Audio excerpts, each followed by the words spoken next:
لله الحمد لله نحمده ونستعينه ونستغفره ونؤمن به ونتوكل عليه ونعوذ بالله من شرور أنفسنا ومن سيئات أعمالنا. قال الله تبارك وتعالى في القرآن العظيم والفرقان المجيد: لقد خلقنا الإنسان في أحسن تقويم إن الله وملائكته يصلون على النبي يا أيها الذين آمنوا صلوا عليه وسلموا تسليما. اللهم صل على سيدنا ومولانا محمد معدن الجود والكرم وآلہ وبارک وسلم. عزیز دوستوں بزرگوں، جیسا کہ آپ جانتے ہیں جمال مصطفیٰ صلی اللہ تعالیٰ علیہ وسلم کا درس جاری ہے اور یہ اس سلسلے کی 14 نشست ہے. تو آج کا جو عنوان ہے وہ ہے منہ مبارک. منہ مبارک اور سرکار کی چشمان مبارک یعنی حضور کی آنکھیں، اور آبرو مبارک حضور کی جو آبرو ہیں، اور حضور کی جبین سعادت یعنی پیشانی. تو یہ 4 چیزیں انشاءاللہ ہم اللہ کے فضل سے سنیں گے. تو سب سے پہلے ہم اپنا عنوان رکھتے ہیں منہ مبارک. منہ مبارک نبی کریم صلی اللہ تعالیٰ علیہ وسلم کے بال مبارک ہیں، لیکن ادباً ہم منہ مبارک کہتے ہیں کہ بال کا لفظ عام انسانوں کے لیے کہا جاتا ہے، لیکن جس طریقے سے حضور عظیم ہیں، حضور کے جسم انور کے اعضاء بھی بڑے عظیم ہیں، اور حضور کے جسم سے مس ہونے والی چیز بھی بڑی عظیم ہے. تو یاد رکھیں منہ مبارک کے بارے میں صحابہ کہتے ہیں کہ نبی کریم صلی اللہ تعالیٰ علیہ وسلم کے جو منہ مبارک تھے ان کی جو کیفیت تھی وہ ایسی تھی کہ حضور کے بال بالکل گھنگریالے نہ تھے. یعنی ایسا نہیں تھا کہ بالکل گھنگریالے بال اور نہ بالکل سیدھے تھے، یعنی اعتدال میں تھے. ایک ہوتا ہے نا بالکل گھنگریالے بال ہوتے ہیں، اور ایک بالکل اسٹریٹ ہوتے ہیں، سیدھے بال، سیدھی سیدھی مانگ نکل آتی ہے. تو ہمارے نبی صلی اللہ تعالیٰ علیہ وسلم کے جو بال مبارک تھے وہ دونوں کے درمیان تھے، یعنی کچھ گھنگریالے بھی تھے اور کچھ سیدھے بھی تھے. یہ سرکار کے منہ مبارک کی کیفیت ہے. یعنی اس کو آپ عام لفظوں میں کہہ لیں کہ کچھ خم دار تھے. سرکار کے بال مبارک خم دار تھے، ان پر خم تھا. اور حضور نے اپنے منہ مبارک کتنے رکھے تو اس کے بارے میں جو احادیث کا خلاصہ ہوئی ہے کہ نبی کریم صلی اللہ تعالیٰ علیہ وسلم کے بال مبارک 3 کیفیات میں رہے. یعنی کبھی ایسا ہوا کہ کان کی لو تک سرکار کی زلفیں آ گئی. یہ کان ہے، کان کا جو نچلا حصہ یہ کان کی لو ہے. تو کبھی سرکار نے ایسے زلفیں رکھی کہ کان کی لو تک سرکار کے بال لگا، اور کبھی حضور نے اس سے اوپر رکھی یعنی کان کی لو سے کم. کبھی ایسا بھی ہوا، اور کبھی ایسا ہوا کہ سرکار کے جو منہ مبارک تھے وہ اتنے بڑھ گئے سرکار کے بال کہ وہ دوش اقدس کو چھونے لگے. یعنی جو حضور نے اپنی زلفیں مبارک اتنی بڑھائیں کہ وہ کندھوں سے ٹچ ہو جاتی ہیں، لیکن کندھوں سے نیچے آنا ثابت نہیں ہے. اسی لیے اگر کوئی شخص بال اتنے بڑھا لے، اگر کوئی مرد اتنے بال بڑھا لے کہ بال کندھوں سے بھی نیچے لٹکنا شروع ہو جائے تو یہ مکروہ ہے، پھر یہ خواتین سے مشابہت ہے. اور سرکار دو عالم صلی اللہ تعالیٰ علیہ وسلم کی حدیث کا مفہوم ہے کہ اللہ تعالیٰ 2 شخصوں پر لعنت فرماتا ہے. ایک وہ مرد جو خواتین کی سی صورت بنائے، یعنی اپنے چہرے کے نقوش ان کی طرح بنا لے. آج کل کے مردوں میں ہے، بہت سے کچھ زیادہ ہی فیشنیبل ہو جاتے ہیں تو بال بڑھانا شروع کر دیتے ہیں، اپنے کانوں کو چھدوانا شروع کر دیتے ہیں. تو فیشن میں بھی ایک حد ہوتی ہے، لیکن یہاں یہ ہوتا ہے کہ مردوں کو پتہ نہیں کس بات کا شوق ہے عورت بننے کا، اور عورتوں کو کس بات کا شوق ہے مرد بننے کا. وہ بالکل ہی بال کٹوا لیتی ہیں مردوں کی طرح. تو ہمارے نبی نے ایسے مردوں پر، عورتوں پر لعنت فرمائی اور فرمایا کہ صبح اور شام یہ دونوں اشخاص اس طرح گزارتے ہیں کہ ان پر اللہ کی لعنت پڑتی ہے. تو ذرا غور کریں، خاص طور پہ وہ لوگ جو کیمرے کو فیس کرتے ہیں وہ ان کے اندر اس طرح کی عادت ہوتی ہے، اپنے بالوں کو بڑھا لیا یا خواتین کی سی صورت بنا لی. لیکن ہمارے نبی کی ادا کیا تھی کہ حضور نے 3 کیفیات پر بال رکھے ہیں. یا تو دوش اقدس سے چھوتے تھے بال، یا اس سے کم تھے، یا کبھی کبھار کان کی لو. اور آخری جو حج سرکار نے فرمایا جو حجۃ الوداع تھا، اس میں سرکار دو عالم صلی اللہ تعالیٰ علیہ وسلم نے اپنے سروں کے تمام بالوں کو منڈوا دی، جو آج کل ہم حج کے موقع پہ سنت بھی ادا کرتے ہیں۔ تو سرکار سے چاروں چیزیں ثابت ہیں۔ اسی کیفیت کو اعلیٰ حضرت امام اہل سنت مولانا شاہ احمد رضا خان رحمۃ اللہ علیہ نے اپنے بڑے پیارے شعر میں ان چاروں کیفیات کو سمو دیا۔ کہتے ہیں کہ گوشت تک سنتے تھے فریاد، اب آئے تادو کہ بنی خانہ بدوشوں کو سہارے گیسو۔ گیسو کا مطلب زلفیں۔ فرماتے ہیں کہ آخر حج غم امت میں پریشان ہو کر، آخر حج غم امت میں پریشان ہو کر تیرا بختوں کی شفاعت کو سدھارے گیسو، تیرا بختوں کی شفاعت کو سدھارے گیسو۔ کتنی پیاری تشریح آپ اعلیٰ حضرت فاضل بریلوی رحمۃ اللہ نے فرمایا۔ اب سرکار اپنے بال مبارک پر کنگھا فرماتے یا نہیں فرماتے، اس بارے میں صحابہ کیا کہتے ہیں؟ تو یاد رکھیں، امام قرطبی رحمۃ اللہ علیہ اپنی کتاب شمائل ترمذی میں امام قرطبی رحمۃ اللہ علیہ کا ایک فرمان موجود ہے کہ نبی کریم صلی اللہ تعالیٰ علیہ وسلم کے بال مبارک پیدائشی طور پر بائی برتھ پیدائشی طور پر کنگھی یافتہ تھے۔ سرکار نے مانگ نہیں نکالی، کبھی بھی مانگ نہیں نکالی۔ ہاں بعض روایات میں آتا ہے کہ اگر کبھی کنگھا مل جاتا تو سرکار مانگ نکال لیتے، لیکن اکثر ایسا ہوا سرکار نے اپنے بالوں کی مانگ نہیں نکالی۔ اور اس کے شارحین لکھتے ہیں کہ مانگ نہ نکالنے کی وجہ کیا تھی؟ اس کی دو وجوہات تھیں۔ ایک وجہ یہ تھی کہ سرکار کے جو بال مبارک تھے ان کو مانگ نکالنے کی ضرورت ہی نہیں تھی، وہ خود بخود اللہ کی طرف سے بائی نیچر ایسا تھا کہ مانگ نکلی بھی نہیں۔ اور بعض اوقات ایسا ہوا کہ سرکار نے مشرکین کی مخالفت میں مانگ نہیں نکالی، تو مشرکین کثرت سے مانگ نکالتے تھے، اپنے بالوں کو بڑا بنا سنوار کے رکھتے تھے، تو سرکار نے ابتدائے اسلام میں مشرکین کی مخالفت کی وجہ سے مانگ نہیں نکالی، لیکن جب مانگ نکالی تو اس میں اہل بیت کی موافقت کی، اہل کتاب کی موافقت کی نیت کی۔ تو یاد رکھیں یہ سرکار دو عالم صلی اللہ علیہ وسلم کی سنت مبارک۔ اب دیکھیں صحابہ کرام کو کتنا اشتیاق تھا کہ سرکار کے منہ مبارک مل جائے۔ بعض لوگوں کو بڑی تکلیف ہوتی ہے، کہیں لکھا ہوگا نا منہ مبارک کی زیارت کروائی جا رہی ہے، تو بیچارے جل بھن جاتے ہیں اور کہتے ہیں کیا ثبوت ہے کہ یہ منہ مبارک ہمارے نبی کے؟ تو حکیم الامت مفتی احمد یعقوب خان رحمۃ اللہ علیہ اپنا واقعہ لکھتے ہیں کہ ایک مرتبہ گجرانوالہ میں ان کا بیان تھا کسی جگہ پر، تو بیان کے بعد منہ مبارک کی زیارت کروائی جا رہی ہے، تو مفتی صاحب لکھتے ہیں کہ ایک شخص کو میں نے دیکھا کہ بڑا عجیب و غریب چہرہ بنا کے غصے میں، بالکل غصے میں وہ کھڑا ہوا ہے۔ تو مفتی صاحب نے پوچھا میاں خیریت، آپ اتنے غصے میں نظر آتے ہیں، کوئی وجہ؟ تو کہنے لگا کہ یہ منہ مبارک جو سرکار کے دکھائے جا رہے ہیں اس کا کیا ثبوت ہے کہ سرکار کے منہ مبارک ہے؟ ہمیں تو ثبوت چاہیے، ہمیں تو دلیل چاہیے۔ تو مفتی صاحب مسکرائے اور کہا کہ آپ کے والد کا نام کیا ہے؟ آپ کے والد کا نام کیا ہے؟ انہوں نے کہا میرے والد کا نام یہ ہے، اپنے والد کا نام بتایا۔ کہا آپ کے پاس کیا ثبوت ہے کہ یہ آپ کے والد ہیں؟ آپ کے پاس کیا ثبوت ہے کہ یہ آپ کے والد ہیں؟ اب اس سوال پہ تو اور آگ لگ گئی، تو کہنے لگے کہ ثبوت لوگ ہیں، لوگ کہتے ہیں، میری ماں ثبوت ہے۔ کہا آپ کے پاس کیا ثبوت ہے کہ لوگ صحیح بات کہتے ہیں؟ کہا لوگوں کا کہنے پر یقین کرنا پڑے گا۔ تو مفتی صاحب نے کہا یہی بات تو میں سمجھا رہا ہوں کہ جب اہل علم مسلمان جب یہ کہہ رہے ہیں، کلمہ گو مسلمانی کہہ رہے ہیں کہ سرکار کے منہ مبارک ہیں، تو دلیل کی کیا ضرورت ہے؟ مانگ لو، چوم لو، آنکھوں سے لگا لو، اس میں کیا ضرورت ہے؟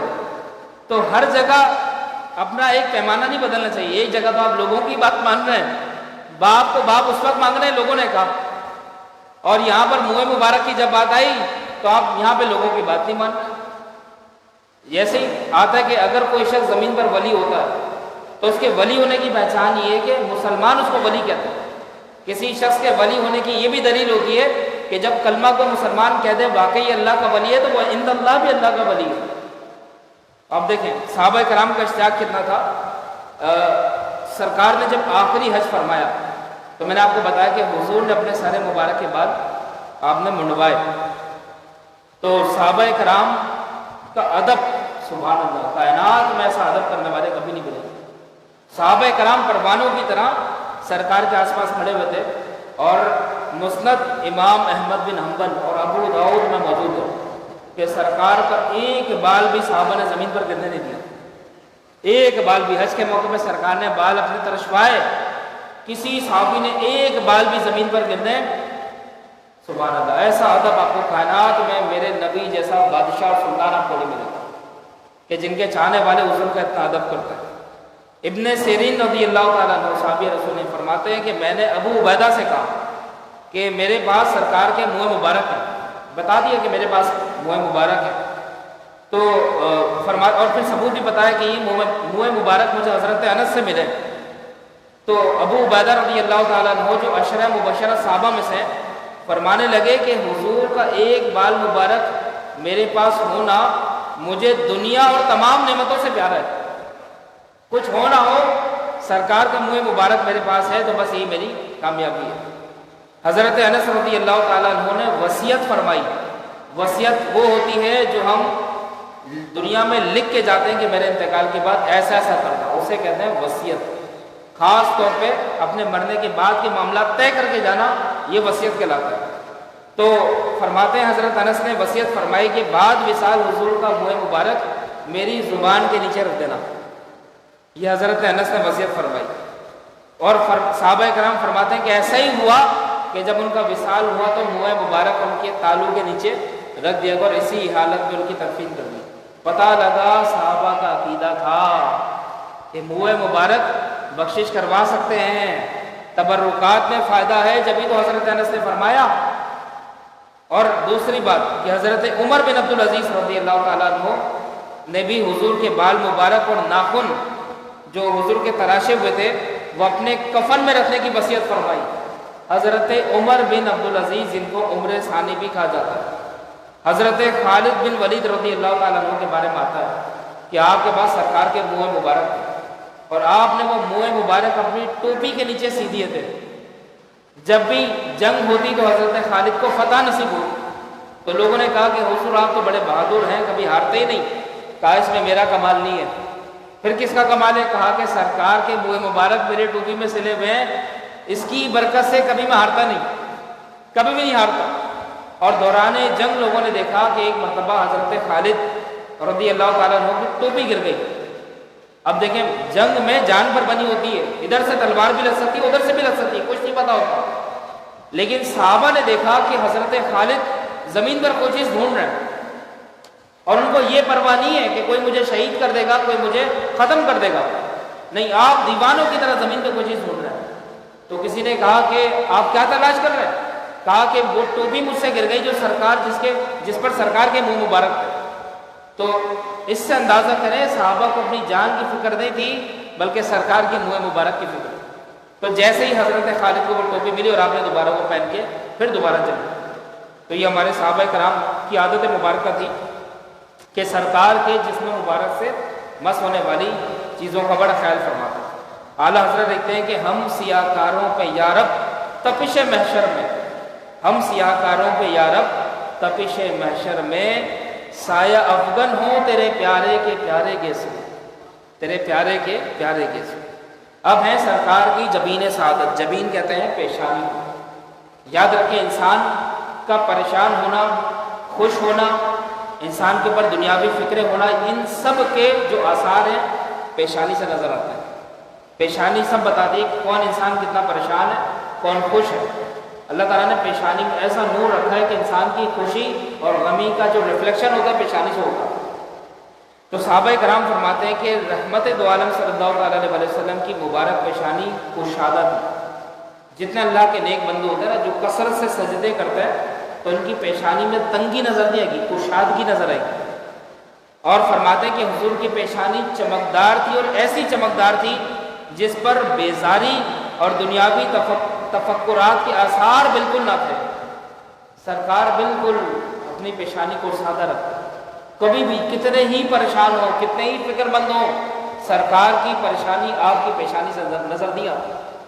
حضرت ابو ہریرہ رضی اللہ تعالیٰ عنہ فرماتے ہیں کہ حضور کی پیشانی بڑی کشادہ تھی۔ اسی طریقے سے اماں عائشہ صدیقہ رضی اللہ تعالیٰ عنہ فرماتی ہیں، ابن عساکر کی روایت ہے، یہ روایت سنیں اور اپنا ایمان تازہ کریں۔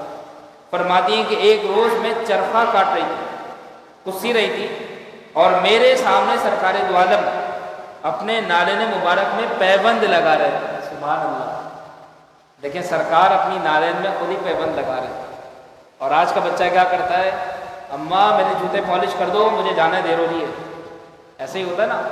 لیکن حضور کی ادا دیکھیں، اپنے کام خود ہی کر، اپنے خود ہی سارے کام کرو۔ تو سنت ہمیں یہ دعوت دیتی ہے کہ اپنے کام خود سے کرنے چاہیے۔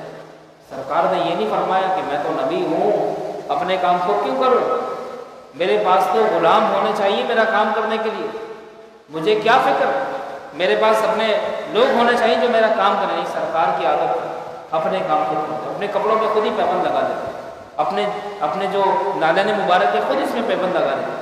تو اما عائشہ صدیقہ فرماتی ہے، گھر کا ماحول بتا رہی ہے کہ میں چرخہ کاٹ رہی تھی اور سرکار اپنے نالین مبارک میں سرکار پیبند لگا رہے تھے، تو میں نے دیکھا کہ حضور کو پسینہ آ رہا ہے، ہمارے نبی صلی اللہ علیہ وسلم کو پسینہ آتا تو چہرہ مبارک سے پسینہ باقاعدہ ٹپکتے تھے۔ تو اما عائشہ صدیقہ نے دیکھا اور فرمایا، وہ جو کیفیت ہی فرماتی ہیں کہ میں نے حضور کی پیشانی پر پسینوں کو اس حال میں دیکھا کہ جیسے ستارے نہیں ہوتے، ستارے جو چمکتے ہیں جھلملاتے ہیں، تو فرماتی ہیں کہ میں نے دیکھا سرکار کے اوپر پسینے کے جو قطرے تھے وہ ایسے چمک رہے تھے جیسے ستاروں کی جھلملاہٹ ہوتی ہے، نور ہوتا ہے نا ستاروں کا، بلنک کرتے ہیں بار بار، کبھی چمکتے ہیں کبھی دمکتے ہیں کبھی غائب ہو جاتے ہیں۔ تو فرماتی ہیں کہ ایسا معلوم ہوتا تھا کہ گویا کہ آفتاب سرکار کے چہرے پر روشن ہو گیا ہو، اور پسینوں کی جو بوند تھی وہ بالکل ستاروں کی جھلملاہٹ کی طرح روشن تھی۔ تو فرماتی ہیں کہ اس خوبصورت منظر کو میں دیکھنے میں لگ گئی اور اپنا کام بھول گئی، مجھے یاد ہی نہیں رہا کہ میں چرخہ کاٹ رہی ہوں، بس میں سرکار کو دیکھتے رہی، اس کے بعد میری نظریں کہیں اور نہیں گئیں۔ تو آقا صلی اللہ علیہ وسلم نے فرمایا کہ اے عائشہ کیا ہو گیا، کیا بات ہے؟ تو فرماتی میں نے عرض کی، یا رسول اللہ آپ کی مبارک پیشانی پر پسینے کے قطرے یوں لگ رہے ہیں جیسے نور کے ستارے ہوں، جیسے نور کے ستارے ہوں۔ اور پھر اما عائشہ صدیقہ فرماتی کہ یا رسول اللہ اگر آپ کی اس کیفیت کو ابو کبیر حضلی دیکھ لیتا جو مشہور شاعر تھا، تو فرماتی ہیں کہ وہ بے اختیار پکار اٹھا کہ اذا نظرت الی اسرۃ وجہہ۔ اب عائشہ صدیقہ رضی اللہ تعالیٰ عنہا نے سرکار کو دیکھ کے شعر پڑھا اور کہا یا رسول اللہ آپ کو اس مشہور شاعر ابو کبیر حضلی نے نہیں دیکھا، اگر وہ دیکھ لیتا نا تو اس کی زبان سے بے اختیار نکل جاتا اذا نظرت الی اسرۃ وجہہ، جب میری نگاہ ان کے روح تاباں پر پڑی، فرماتی ہیں برقتو کبرق العارض المحتلل، فرماتی ہیں تو وہ کیا اٹھتا کہ اس کے رخساروں کی چمک ایسی تھی جیسے بادل کے ٹکڑے پر بجلی کوند رہی ہو، بادل کے ٹکڑے پر، سفید بادل کے ٹکڑے پر بجلی کوند رہی ہو۔ یہ ابو کبیر حضلی یہ بات کہہ دیتا، یہ اما عائشہ صدیقہ رضی اللہ تعالیٰ عنہ نے روایت فرمایا۔ اب آپ کو ایک اور بات بتاؤں، سرکار کے صحابہ میں ایک ایسے بھی صحابی تھے جن کو یہ شرف نصیب ہوا کہ انہوں نے سرکار کی پیشانی پر سجدہ کیا، سرکار کی پیشانی پر سجدہ کیا۔ وہ کون تھے؟ ان کا نام تھا حضرت خزیمہ، حضرت خزیمہ رضی اللہ تعالیٰ عنہ۔ یہ وہ خوش نصیب صحابی تھے جنہوں نے سرکار کی پیشانی پر بھی سجدہ کیا۔ کیسے؟ اب واقعہ کیا تھا؟ اب یہ واقعہ جو میں آپ کو سنا رہا ہوں یہ مشکات شریف میں موجود ہے کہ حضرت خزیمہ رضی اللہ تعالیٰ عنہ سرکار کے پاس آئے اور اپنا خواب سنایا۔ یا رسول اللہ، میں نے، کیونکہ صحابہ کی عادت تھی صحابہ حضور کو اپنے خواب سناتے تھے، تو حضرت خزیمہ نے کہا یا رسول اللہ میں نے خواب دیکھا کہ آپ کی پیشانی مبارک ہے اور میں ادباً آپ کی پیشانی پہ سجدہ کر رہا ہوں، سجدہ کر رہا ہوں۔ تو سرکار نے فرمایا اے خزیمہ اپنے خواب کی تعبیر پوری کر لو، اور سرکار لیٹ گئے اور حضرت خزیمہ نے سرکار کی پیشانی پہ سجدہ کیا۔ کتنی پیاری بات ہے، صحابہ کا نصیب، سبحان اللہ۔ اب آ جائیں حضور کے آبرو مبارک، آبرو کہتے ہیں جو ہمیں ہیں یہ آبرو کہلاتے ہیں۔ اب سرکار کے آبرو کی کیا کیفیت تھی؟ تو صحابہ فرماتے ہیں کہ نبی کریم صلی اللہ علیہ وسلم کے آبرو مبارک دراز تھے، دراز یعنی مطلب لمبائی مائل تھی، اور فرماتے ہیں کہ دونوں آبرو مبارک سرکار کے یہ محرابی صورت میں تھے، جیسے محراب ہوتا ہے نا تکون، ایسے اس طریقے سے اینگل بنا ہوا تھا، محرابی حالت میں تھے سرکار کے دونوں آبرو، یہ محرابی صورت میں تھے۔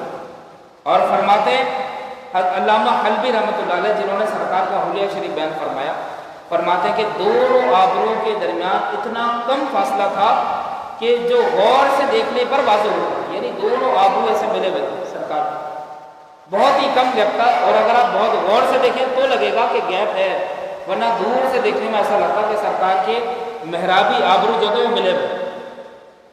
تو یہ حضرت علامہ حلبی رحمۃ اللہ علیہ فرماتے ہیں کہ بعض صحابہ نے کہا کہ سرکار کے جو آبرو تھے متصل تھے، ملے ہوئے تھے، تو وہ اسی وجہ سے کہا کہ کیونکہ وہ غور سے دیکھنے پر ہی واضح ہوتے تھے کہ میں ملے ہوئے نہیں۔ محدث ابن جوزی روایت کرتے ہیں کہ وصال ظاہری کے وقت نبی کریم صلی اللہ علیہ وسلم کو جب غسل دیا گیا تو حضرت علی رضی اللہ تعالیٰ عنہ نے دیکھا کہ سرکار کے آبرو مبارک پر پانی کے قطرے ہیں، تو فرماتے ہیں کہ حضرت علی نے ان قطروں کو چوس لیا۔